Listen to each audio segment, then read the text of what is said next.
अस्सलाम वालेकुम। कैसे हैं आप लोग सब? उम्मीद है ठीक होंगे। अल्हम्दुलिल्लाह मैं बिल्कुल ठीक हूँ। आज मैंने काफ़ी दिन के बाद व्लॉग जो है वो बनाया था, क्योंकि वीकेंड था तो मुझे थोड़ा टाइम मिल गया था, तो मैंने व्लॉग बनाया था। कुछ आज की रिकॉर्डिंग से कुछ दिन पहले की हैं।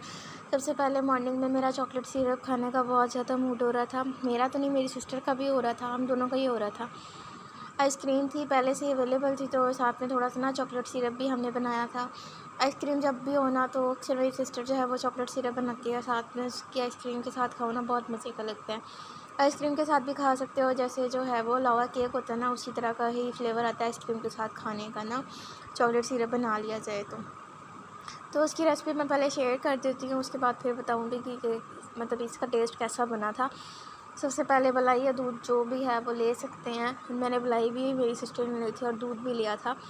उसके बाद 2 चम्मच जो है वो कोको पाउडर ऐड किया। उसके बाद फिर जो है वो अच्छी तरह से इसे बीट किया। इलेक्ट्रिक बीटर से भी कर सकते हैं। खैर हमने जो है वो सिंपल बीटर से किया था और कुछ स्पून से किया था। तो उसके बाद फिर जो है वो उसे लाइट आंच पे ही बनाना है। उसके बाद जब ये बन गया था ना चॉकलेट सिरप, बस यही इतना ही था। इसके अंदर शुगर भी ऐड करनी है, थोड़ी सी कर दें, ज़्यादा नहीं करनी। उसके बाद फिर जो है इसके ऊपर जब ये बन के तैयार हो गया था ना, तो फिर इसके अंदर जो है वो ऐड किया कोकोनट पाउडर।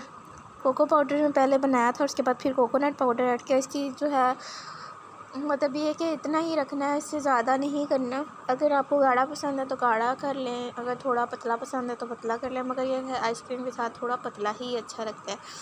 थिन और थिक जो है वो आपकी अपनी मर्ज़ी पे डिपेंड करता है। तो इसकी फ़ाइनल लुक ये थी, बहुत यम्मी लगा था, बहुत टेस्टी बना था, बहुत डिलीशियस बना था, बिल्कुल लावा केक वाली ही फीलिंग आ रही थी। इसे खा के ना आइसक्रीम के साथ खाया था हमने ना। वो फ़ाइनल लुक मैंने नहीं दिखाया, उस टाइम मेरे हाथ बड़े गंदे हो गए थे, छोटे बच्चों की तरह मैंने गंदे गंदे हाथ कर लिए थे, तब फिर मैंने मोबाइल यूज़ नहीं किया उस टाइम ना। उसके बाद फिर नाश्ते में बॉयल एग लिया था और साथ में थोड़ी चाय वगैरह बनाई थी, क्योंकि थोड़ा मौसम जो है वो चेंज हो गया है। 3 जून है आज माशाल्लाह से, और जो है मौसम इतना है ना, ऐसा लग रहा है कि बिल्कुल मतलब ये है कि जैसे गर्मियों का कोई नामो निशानियाँ। आज माशाल्लाह से धूप निकली थी, बहुत अच्छा मौसम था हमारे इलाके में, मतलब ये कि स्टेबल हो रहा है। फिर गर्मी जो है वो मतलब इतनी गर्मी नहीं थी, थोड़ी बहुत गर्मी थी, मतलब ये कि ऐसा नहीं लग रहा था कि फुल जून में जितनी गर्मी होती है वैसी वाली कोई सीन नहीं था। और उसके बाद फिर जो है मैं अपनी डेली रूटीन ही शेयर कर रही हूँ कि क्या हुआ था आज सारा दिन, मैंने क्या किया था। फिर मैंने पापड़ मंगवाए थे। खैर पापड़ से याद आया, ये जब मैं वन प्रेप में होती थी ना, तब मैं इस तरह की चीज़ें खाती थी। उसके बाद फिर जो है वो मैं दरमियान में स्किप कर दी। उसके बाद फिर जो है फिर मेरा दिल करता है मैं बच्चों वाली सारी चीज़ें खाऊँ। खैर ये सोलंटी वाले पापड़ मंगवाए थे, इसे ऑयल में फ्राई किया। उसके बाद इसके ऊपर चूरन लगा के खाओ, या फिर चाट मसाला। हम बचपन में चूरन लगा के इस तरह के पापड़ पे खाते थे, बड़ा ही मज़ा आता था, यम्मी यम्मी सारा। साथ केचप भी इसके ले सकते हैं, साथ जो है वो चाट मसाले से भी खा सकते हैं। और साथ में जो ग्रीन वाली चटनी होती है ना, वो जो स्पाइसी वाली होती है, वो उसके साथ खाओ, इतने टेस्टी लगती हैं। जो स्पाइसी चीज़ें खाते हैं ना, उनके साथ उनके लिए मेरे ब्लॉग्स जो हैं वो बहुत ही ज़्यादा मतलब ये कि हेल्पफुल रहेंगे। उसके बाद फिर जो है वो मैंने नहाया धोया। उसके बाद क्योंकि फ्राइडे नहीं था, सॉरी सैटरडे था, तो फिर मैंने ना अक्सर मेरी रूटीन है, मैं गर्मियों में डेली नहाती हूँ, तो फिर बस मैंने ड्रेस प्रेस की और मैंने नहा लिया। उसके बाद फिर ये मेरा ड्रेस था, ये इसका दुपट्टा बिल्कुल भी नहीं प्रेस होता मुझसे। वो शर्ट थी, शर्ट और ट्राउज़र तो आराम से हो जाता है, उसके अलावा जो दुपट्टा होता है ना, उससे करना बड़ा मुश्किल होता है, अज़ाब का काम होता है। खैर गर्मियों का एक फ़ायदा होता है, इसमें ना ड्रेसेस आराम से प्रेस हो जाते हैं। फीमेल्स के लिए तो बहुत होते हैं, मेल्स के लिए थोड़ा खप का होता है। अगर उन्होंने बायाँ शाया लगी हो तो वो थोड़ा मुश्किल होता है, वो बहुत मुश्किल होता है करना। मगर फ़ीमेल्स के ड्रेसेस करना प्रेस बहुत आसानी से हो जाते हैं, बड़े आराम से, धुल भी आराम से जाते हैं, सूख भी आराम से जाते हैं, और इसके अलावा प्रेस भी सही से हो जाते हैं। खैर उसके बाद फिर ये तो थी मेरी रूटीन सैटरडे की। अच्छा, ट्राउज़र को ना प्रेस करना आप इस तरह भी कर सकते हैं, पैंट वाली शेप में भी कर सकते हैं, वो आपकी अपनी मर्ज़ी पे डिपेंड करता है। मगर मैं खप में नहीं पड़ती, क्योंकि मैंने शॉर्टकट ही अपनाए हुए हैं। ऐसे मैं कर लेती हूँ घर के लिए, और कहीं बाहर आना हो तो फिर वो उस तरह कर लेती हूँ पैंट की तरह।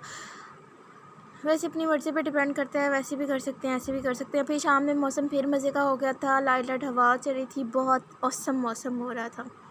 तो बस मैंने थोड़ा बहुत रिकॉर्ड कर लिया, और उसके बाद फिर लाइट लाइट बारिश भी हुई थी। लाइट लाइट बारिश नहीं हुई थी, अच्छी खासी माशाल्लाह से बारिश हुई थी। ये कल का व्लॉग है। कल माशाल्लाह से हमारे घर में पिंकी पिंकी मौसम था, ग्रे हुआ, ब्लू हुआ, ब्लैक हुआ, पिंक हुआ, लाइट ब्लू हुआ, पता नहीं कितने सारे कलर्स आए थे कल मौसम में, मगर ये है कि लाइट नहीं थी तो मैं ज़्यादा जो है वो रिकॉर्डिंग नहीं कर पाई, मगर जितनी मैंने की है उतनी बस यही इतनी है। फिर उसके बाद माशाल्लाह से फिर आस पड़ोस में इतनी सारी इमलियाँ गिरी थी ना, फिर उसके बाद ये बारिश का व्यू बड़े मज़े का है। उसके बाद फिर हाँ, ये आस पड़ोस की इमलियाँ, इतनी आंधी और तूफ़ान आए ना तो इमलियाँ शिमलियाँ तो गिर ही जाती हैं। तो बस फिर ये है कि इमलियाँ आई थी हमारे घर, हमारे आस पड़ोस वालों ने भेज दी थी इमलियाँ ना। वैसे तो हमारे अपने आम में भी पता नहीं कब लगेगी इमलियाँ। और फिर ये है कि इसका हमने जो है इसे थोड़ा सा जो है स्टोर करके रख लिया था कुछ को ना। आगे स्टोर का भी तरीका बताऊंगी कि इसको स्टोर कैसे करके रखा जा सकता है, और आमचूर इसका कैसे बनाएं, और कैसे इसकी खट्टी वाली चटनी बनाएं और कैसे मीठी वाली चटनी बनाएं। वो सारी चटनियाँ जो है वो मैंने थोड़ी सी आगे जाके शेयर की हुई हैं। ये आम जो है वो देसी वाला जो होता है ना, जो अचारी वाला आम होता है, मगर इसका पक्का चाला नहीं था, कच्चा कच्चा था, इसे अचार तो बन नहीं सकता। खैर हमने अचार की सारी चीज़ें मंगवा ली थी, क्योंकि आम माशाल्लाह से ज़्यादा से थे। तेल भी मंगवा लिया था, मसाले भी मंगवा लिए थे, सिरका भी मंगवा लिया था, और कटिंग भी उस हिसाब से ही कर ली थी। पहले जो है वो मैं मीठी वाली चटनी, तीखी वाली चटनी का तरीका बता देती हूँ। इसको आम को लिया वॉश, फिर जो है इसे काट लिया, उसके बाद ना 3-4 ग्रीन वाली चिलीज़ ली, उसके बाद इसे ग्राइंड किया, उसके बाद ये खाओ ना बड़े मज़े के टेस्टी लगता है। खैर फिर सारे जो इमलियाँ बच गई थी ना, उसे वॉश करके अच्छी तरह से सुखा लिया था, एक ना जगह पे रख के सुखा लिया था। उसके बाद फिर उसकी कटिंग की थी। इसको अचार में भी ऐड कर सकते हैं, इसी का आमचूर भी बना सकते हैं। आमचूर के लिए सिर्फ जो है वो छीलने की ज़रूरत होती है, बाकी कटिंग एक ही तरह की करनी होती है।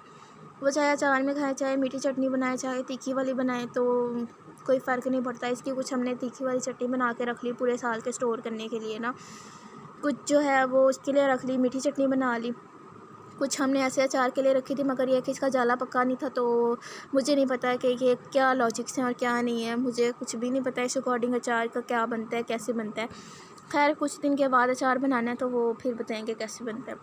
उसके बाद फिर ये जो कटिंग हो रही है ना, इसकी मीठी चटनी बनाने का मूड था। इसको हम लोगों ने मीठी चटनी में क्या किया था, सारी इमलियों को काट कर लिया जितना भी रखना था, उसके बाद उसे पानी में बॉईल किया। उसके बाद फिर शीरा टाइप बन गया था, शुगर वगैरह डालती और इलायची डाल दी। जब वो गाढ़ा गाढ़ा हो गया उसे जो है वो ग्राइंड कर लिया। लो जी, ये जैम बन गई, चाहे आप जैम इसको बोल लो, ये मीठी चटनी बोल लो।